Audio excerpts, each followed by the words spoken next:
Muling nagbigay ng pahayag ang aktres na si Bea Alonzo tungkol sa kanyang buhay at ayon nga sa kanya, part ng pagkakaroon ng short hair ang kanyang new version ng sarili.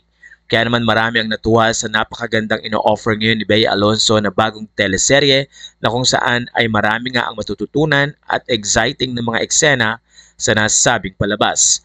Pero hindi rin naiwasan na itanong kay Bea Alonzo ang kalagayan ng kanyang puso.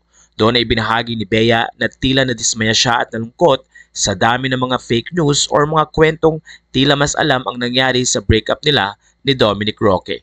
Ayon kay Bea, isa sa pinakamasakit na nangyari sa kanya ay magkaroon ng false narrative ang napakaraming tao at kung ano-ano nga ang lumabas na kwento. Doon ay sinabi ni Bea na masakit at very huge heartbreak ang nangyari sa kanila.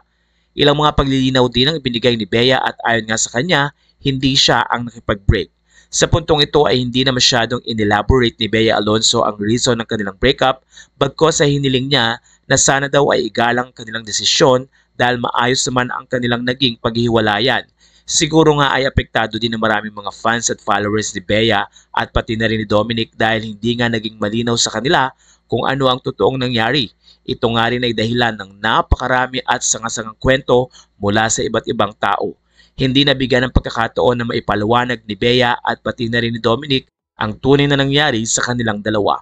Kaya naman sa puntong ito, marami rin ang tila nalungkot nang aminin nga ni Bea na hindi siya ang nakipaghiwalay kay Dominic Roque. Kaya ngayon, marami ang nagtatanong kung ano daw kaya talaga ang naging dahilan ng paghiwalay nila.